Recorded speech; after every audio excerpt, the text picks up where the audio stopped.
Bonsoir, bonsoir, bonjour, c'est Congo News 24. Chers téléspectateurs, comme toujours avant de commencer notre émission, nous disons merci à Dieu, nous disons merci à nos chers abonnés et téléspectateurs qui nous suivent partout dans le monde entier et en RDC. Chers téléspectateurs, soyez les bienvenus à l'émission Nabiso, Auto Solama Solo à RDC. À la une, chers téléspectateurs, point liboso bandeko na ngai eza pena mobulu oyo kaka état de droit en marche. La rentrée judiciaire dans sa réforme, cet exercice attend réduire les immunités des députés et sénateurs. Bazako réduire yango. Vous comprenez kaka. Ministre ya justice Bernard Takaichi azawana akoapuye yango. Alors réforme judiciaire ekosalama ekozala koyinda toko développer mon émission na biso. Deuxième point, chers téléspectateurs, baloba kesi yindi prestation de serment de 3 juges Mabunda et Tambwe sur leur position de refus. Et puis, yebisi premier ministre, boko yoka extrait, l'émission Oyo, et ça somo interview, yebisi Ilunga, asala yangote, makambu Oyo, yokanaki na conseil des ministres. Et ça mobulu, Kabila tindi message, était bandi mate, alors bango, baboyi, kozala, na cérémonie. Mais cérémonie e kozala. Eza ya koyinda et c'est yindi. Alors, chers téléspectateurs, bandeko, oyo tango nyos to sangana kan émission oyo. Boyebisa bandeko ete émission na bise bandi. Chers téléspectateurs, premier point oyo, bandeko na ngai, ezo balubake yindi. Elominde komoko. Papa kaya koyinde, zaka kaya koyinda, si tu émission lelo na ebite. Ba point nyos. Alors, na premier point oyo bandeko na ngai, conseil judiciaire, balobaka guerre contre conseil législatif. Pourquoi nous disons ceci? La rentrée judiciaire 2020-2021, dans sa réforme, cet exercice entend réduire les immunités des députés et des sénateurs. Bazo réduire yango. Mutu nyosa yebi dossier oyo. Que bango tu basopana ki na Sénat. Pona bambeba oyo basalaki. Bakanga bangote. La République des juges. Eza mobulu l'émission oyo. Ndengo moni ba telemio na bango nyonso ba magistrat. Bandeko eza somo na ba haut magistrat. Alors, qu'est-ce qu'ils ont pensé? Ba député oyo ba salaka bambeba, ba sénateur oyo ba buka buka mibeko mboka oyo, il faut ko kanga kanga bango ko tia bango na prison. Eza ya koyinda esi yindi. Oh. Na Kabila me toujours yebate makambu nino ezoya. Yango bozo mona tala bango baveke fatia za mutu ya makambu ya droit. Mwana Etienne Tshisekedi. Prestation serment yango wana mobulu ekoti. Mais prestation serment en marche. Mais toujours na poneze ya kuyinda Kabila fâché mabe. Batwana nyonso mabunda jani tuba fâché mabe. Mais toujours na pointo bebi sangoti. Alors, la rentrée judiciaire. Bandeko ba réforme. Voilà ma réforme à kitoko yango. Boye la biso ba loi minako sakata. Tala ba vraie réforme. Oh Congolais na lero la zo talongo azo la émission azo beta maboko bandeko e sala manoki ba kanga ba miyibi oyo ba yiba mbongo ba keko bata manakati ya immunité parlementaire. Alors, avançons. C'est à la grande salle de la Cour de cassation qui s'est tenu à Kinshasa en présence du Premier ministre Sylvestre Ilunga à titre du représentant du chef de l'État, empêché l'audience solennelle et publique de la rentrée judiciaire. L'exercice 2020-2021. Balobi réforme Ilunga présent à l'Andiango, Pendimi, passe ça n'a choisi. Parce que l'indépendance et la justice en RDC.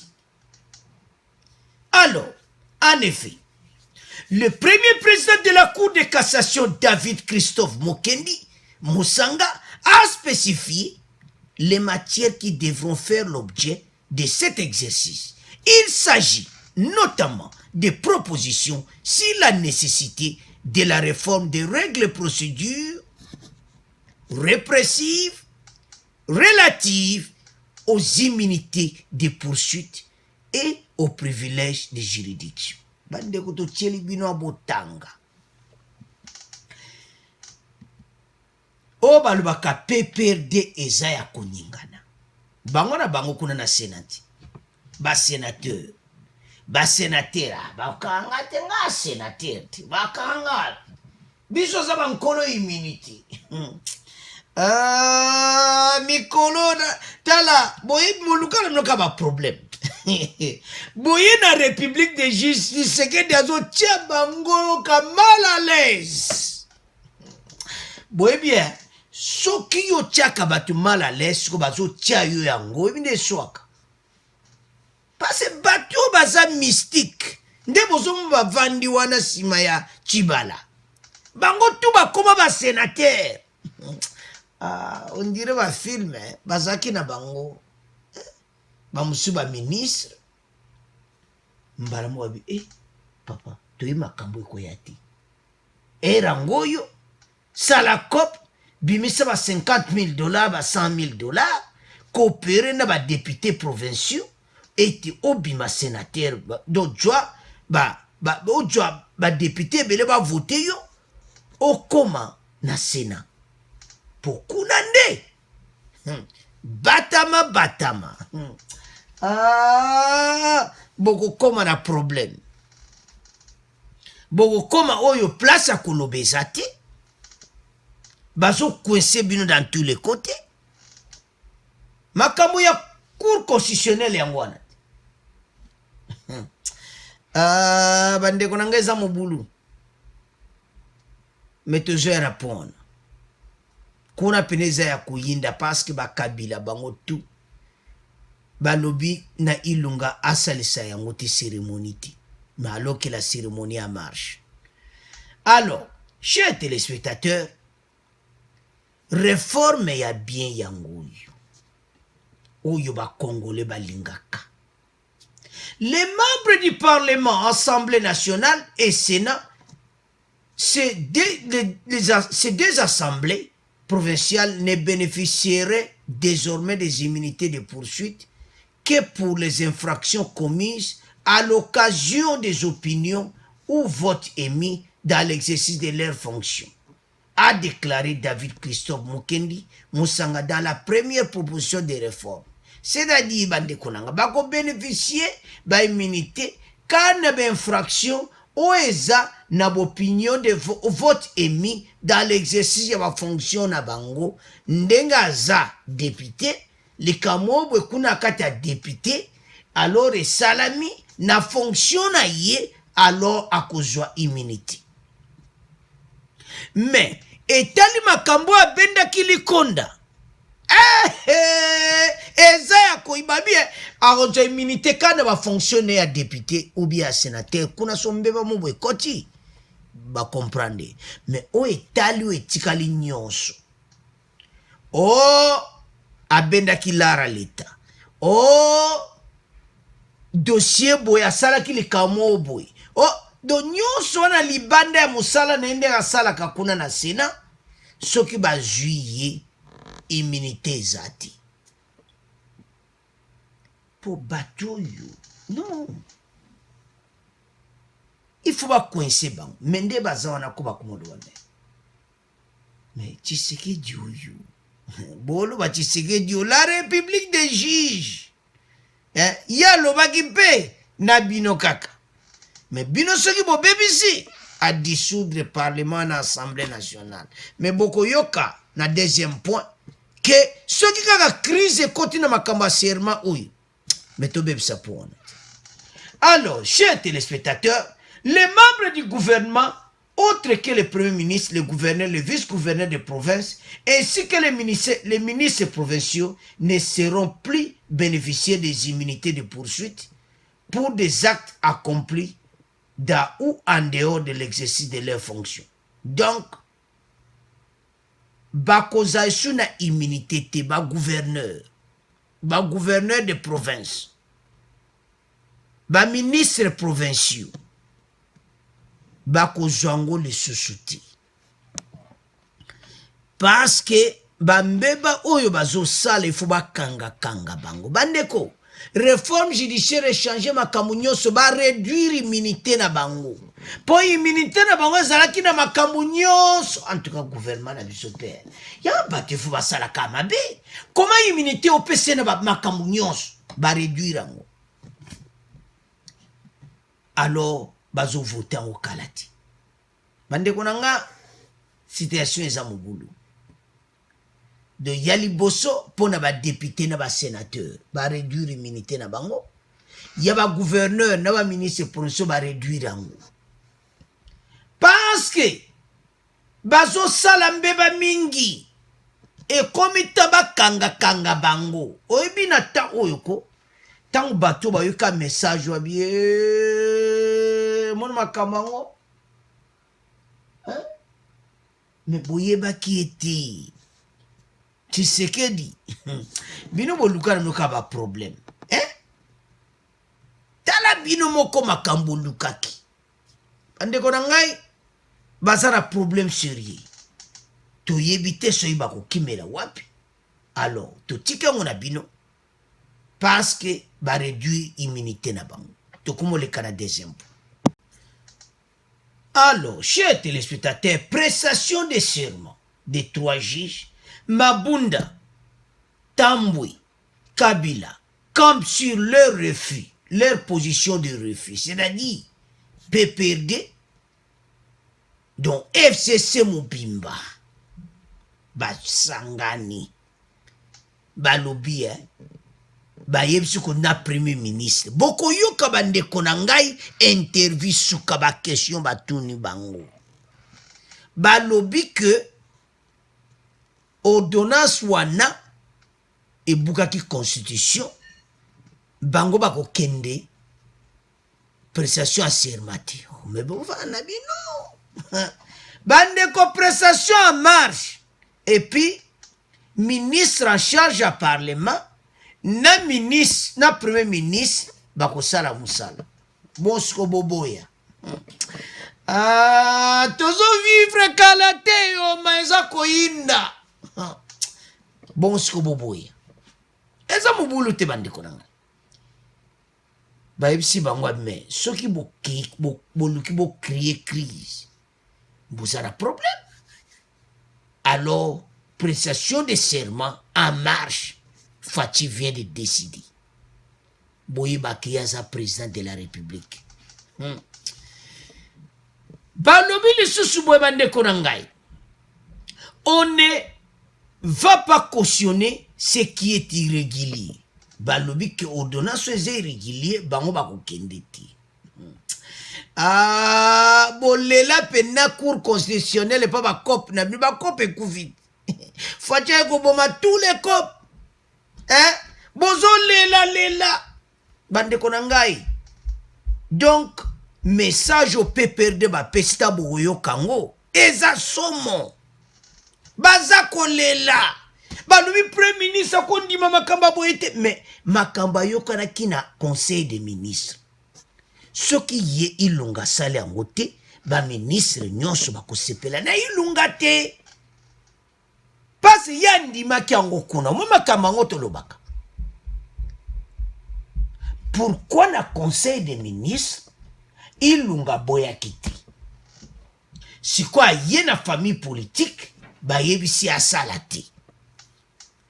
La famille politique de Joseph Kabila est unanime. Pas question d'accepter les récentes nominations des juges à la Cour constitutionnelle. Pourtant, ces juges vont prêter serment ce mercredi. Ah, l'objet à mon boulot. Tokotala neko inda na Assemblée nationale. Prestation de serment en marche. Bango Baboui. Le député national Njolo Kotambwe de PPRD explique qu'il n'est pas question de cautionner une décision anticonstitutionnelle. On ne peut pas cautionner ce qui est irrégulier. Voilà pourquoi nous attendons quand les choses sérieuses seront en place pour y participer en tant que député. Vous savez comment la Constitution a été violée dans les nominations des juges. Wana bango bazoloba. Fati a violé le komokoti. Fati a landinde procédure. Bande ko tango oyoka bango ko bolo me bateau to so comprendre bango te. Fati a me makamunyo sona ordre. Fati a bebisi loko te bande ko nangai.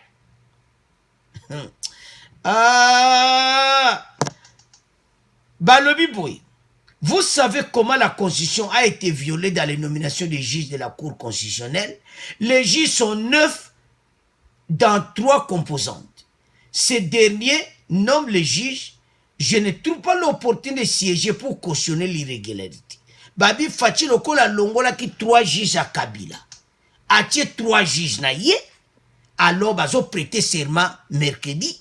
Bango ba sepeli nangoti. Tambwe mamba koyate. Mabunda lobe akoyate. Et puis bazo tinda message pas Premier ministre que azala te na cérémonie a préparé yangote. Bandeko émission eza somo tambo koyoka boloba me. Oyo makamunini yawa. Pendant, les sénateurs et députés du FCC ont introduit une requête en interprétation de l'article 158 de la Constitution. Les élus nationaux sont allés même plus loin en sollicitant la surséance de la cérémonie programmée pour ce mercredi par le cabinet du président de la République. Bakeko tika ba papier na présidence, ba sengi na président et asala yangote pour ezako violer constitution. Or, eza ya koyinda pase soto lobiki mobulu ese koti nango. Ntango bokoyoka bolo me Fati bazo benga Fati dictateur. Et comme dictature, aza ko imposer batu. Oh. Fati aza dictateur te. Bino bozo bino batu botinda ki ba juge wana mi bale ba boya. Eza Fati te. Et puis deuxième point, Fati aza président de la République, c'est lui qui nomme, et puis yepe moutako longolo na poste. On discutait na président de la République. Bande kona ngatala. Makambo ezo laksa ba Congolais, comment Fati aza déterminé pour l'intérêt de la nation. Bata peperde na FCC ba joa aider ce lokola, plan na bango moko boy. Fati eko bongo la makambo, surtout Fati so aza na preuve na ye. Que aola na constitution me bozana problème na évidence bako suka bande konanga. Donc na ndenge makambo ezo kende bazana problème sérieux. Alors sans plus tarder toyoka interview oyo nyingisi mboka oyo RDC za ya kunyingana bongo to continue mission na biso. Sana yangote non seulement parce que azakaka mutu ya majorité parlementaire mais parce que za ba ordonnance oyo bukaka bukuli konzi. Premier ministre ça l'a déjà communiqué koyebisa ki ba ordonnance wana boyebisa ngate bo signer na kombo nanga sans que na yeba. Mais tokanisa ka ki bakoyokana parce que quand même tozana coalition oyo avant ko sala likambo yebisa pe moninga yeba. Mais toleka pe ba étape wana tosala ba marche na ba province partout wana Kinshasa pour la Kisamu Kondiamboka que non cour constitutionnelle ezalaka cour oyo eza politique makasi mais oyo protège la stabilité ya ba institution oyo erasuraka équilibre na kati ya ba pouvoir attaque au régime na biso eza séparation ya pouvoir mais collaboration na kati ya ba pouvoir ezalaka garantie de na cour wana parce que eza cour moko au tema politique na bamboka nyonso oyo bafandisa démocratie mandat oyo eza likolo ya bamanda ya bapolitisien oyo baponamaka na population. Ezalaka souci oyo ke kuru wana mutu ata oponami président oponami député banga kuru wana parce que yende azalaka juste so yo mokonzi ya mboka obuki mibeko ya Bukuli Konzi cour constitutionnelle wana nde asambisaka yo na bainfraction ya politique neti haute trahison ainsi de suite. Sikoyo so mokonzi ya mboka ye eke abandi olobake no ye akobenga na bajuge ndenge alingi akotisa baoyo asali ndenge alingi en violation ya constitution te. Biso en tant que PPRD tosi tolobela yango bamarche esalema toko encourager premier ministre ye balobi ke ye nde akosala aorganiser cérémonie ya prestation te tokoyebisa asala yango te parce que ye ako encourager biloko ye moko adenosa ekosalema te. Et puis nakocomprendre te ndenge nini place mobeko yango moko elobi ke bajuge ya cour constitutionnelle so bonome bango na ndenge ya kobuka mobeko likonzi banomination wana ekomi zero ekoti na mai moto akokonsidere yango aza te. Siko tomona ke mokonzi ya mboka toyoka ke siko premier ministre na ministre ya parlement oyo baza nyonso ya PPRD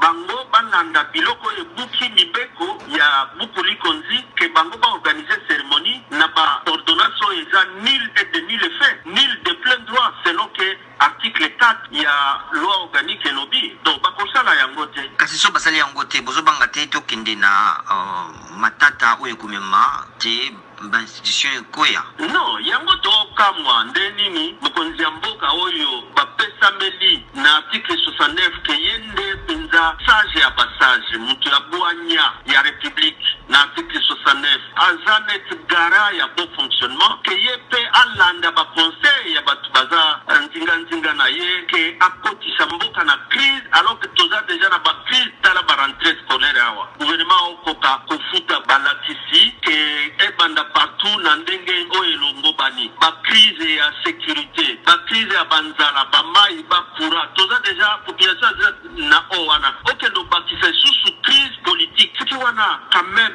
mokonzi ya mboka tala bato oyo baza ozinga nga o baopesa conseil baosalisa bana mboka baosalisa mboka na biso oyo eza mpenza banguna ebele ou bien baosalisa te eloko tosenga eza monene te so alingi akontrole ko mekende na ndenge ya bosembo anzela awa na 2001 bashanjaka moko tango tirage ekozala bakochange moko président oyo azalaki président asi adémissionna atako tokozongela na ndenge nini adémissionnaka ainsi de suite bon mais soki alingi aremplace ka moko wana problème ekozala te mais kobengana na ndenge okotisa bamosusu ndenge okolingi ondire ekomi boulevard wana nde tolobi tokotelemela yango parce que cour constitutionnelle nde wana verrou ya suka ya koprotéger démocratie.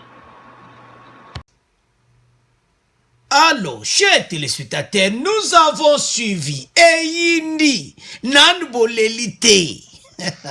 Toyebisa kibino que état de droit est état de droit.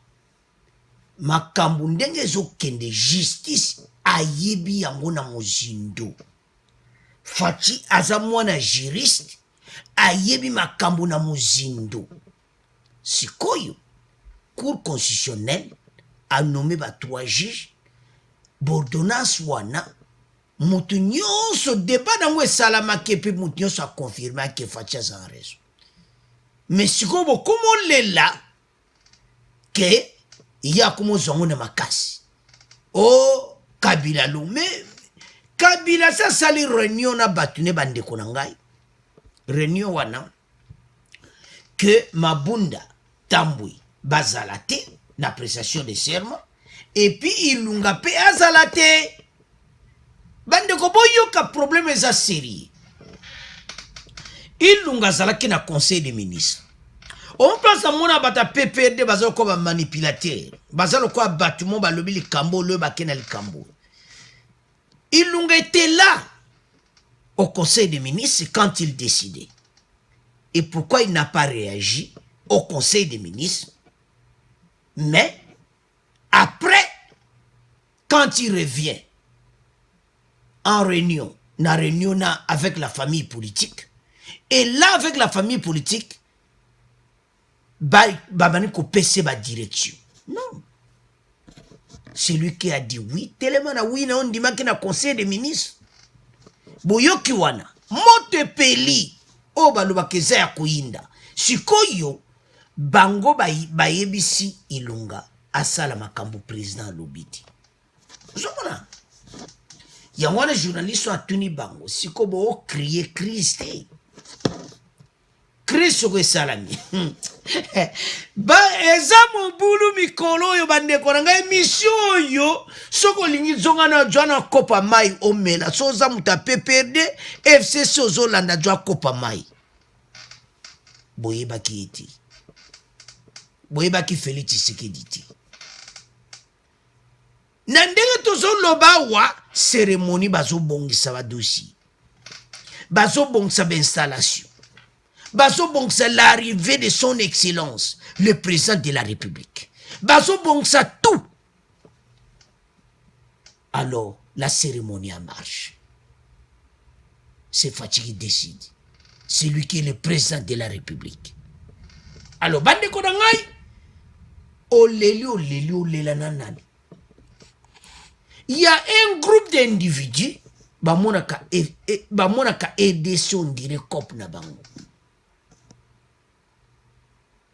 Le professeur Mbata l'avait dit que Tambwe Mwamba est le président du Sénat, mais Tambwe n'est pas le Sénat.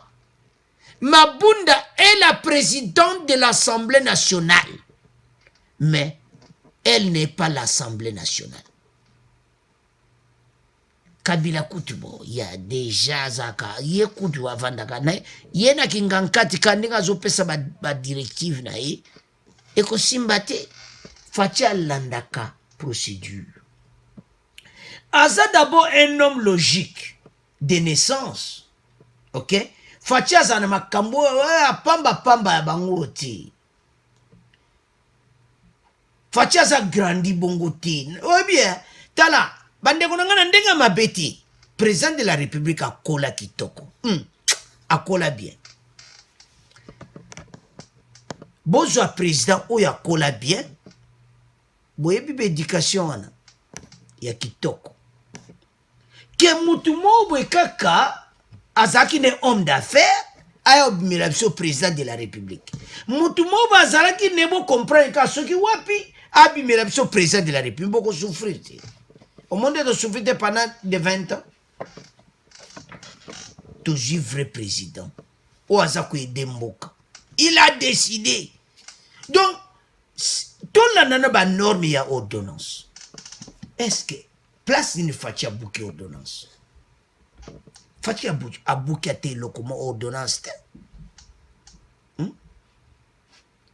Alandi penza donc et là comment tu vas le bar qu'on a ordonnance ou on a respecté loi 158.